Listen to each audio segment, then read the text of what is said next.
ಇವತ್ತು ಉತ್ತರ ಕರ್ನಾಟಕ ಭಾಗದಲ್ಲಿ ಬಹುಶಃ ಸುಮಾರು 27 ಸಕ್ಕರೆ ಕಾರ್ಖಾನೆಗಳು ನಡೀತಾ ಇದ್ರೆ ಅದಕ್ಕೆ ಮೂಲ ಕಾರಣ ದೇವೇಗೌಡರು ಅಂತಕ್ಕಂಥದ್ದನ್ನ ಈ ಸಂದರ್ಭದಲ್ಲಿ ನಿಮ್ ಗಮನಕ್ಕೆ ತರ್ತೀನಿ. ಇವತ್ತು ವಿದ್ಯಾರ್ಥಿಗಳು ಉದ್ಯೋಗ ಇಲ್ಲದೆ ಧಾರವಾಡದಲ್ಲಿ ದೊಡ್ಡ ಮಟ್ಟದಲ್ಲಿ ಪ್ರತಿಭಟನೆ ನಡೆಸ್ತಾ ಇದ್ದಾರೆ. ನಾನು ಮುಖ್ಯಮಂತ್ರಿ ಇದ್ದಾಗ 56,000 ಶಿಕ್ಷಕರನ್ನ ನೇಮಕ ಮಾಡತಕ್ಕಂಥ ತೀರ್ಮಾನ ಮಾಡಿದೆ. ಇವತ್ತು ಸರ್ಕಾರದಲ್ಲಿ 3 ವರ್ಷ ಆಯ್ತಾ ಬಂತು, ಈ ಸರ್ಕಾರ ಏನ್ ಮಾಡಿದ್ದಾರೆ ಯೋಚನೆ ಮಾಡಿ. ನಮ್ಮ ರೈತರ ಬದುಕು ಕೈಯೊಡ್ಡತಕ್ಕಂಥದ್ದು ಆಗಬಾರದು.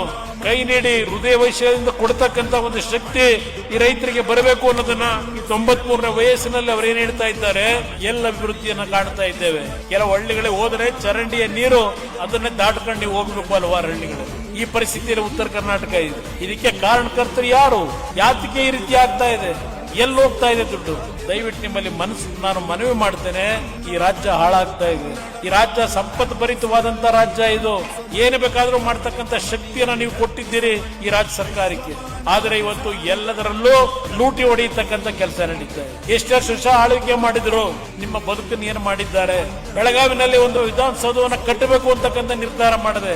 ನನಗೆ ಇವತ್ತು ಬೇಕಾಗಿರ್ತಕ್ಕಂಥದ್ದು ಕಲ್ಲುಗಳ ಮೇಲೆ ನನ್ನ ಹೆಸರೆಲ್ಲ ಬೇಕಾಗಿರೋದು. ನನಗೆ ನಿಮ್ಮ ಹೃದಯದಲ್ಲಿ ನೀವು ಒಂದು ಬಾರಿ ಕುಮಾರಸ್ವಾಮಿ ಅಂತ ಕೆಲಸ ಮಾಡಿದ್ದಾರೆ ಅಂತಕ್ಕಂಥದ್ದು ನಿಮ್ಮ ಹೃದಯದಲ್ಲಿ ಬಂದ್ರೆ ಅದು ನನಗೆ ಇವತ್ತು ಒಂದು ಒಳ್ಳೆಯ ಒಂದು ಸಂತೋಷದ ದಿನಗಳು.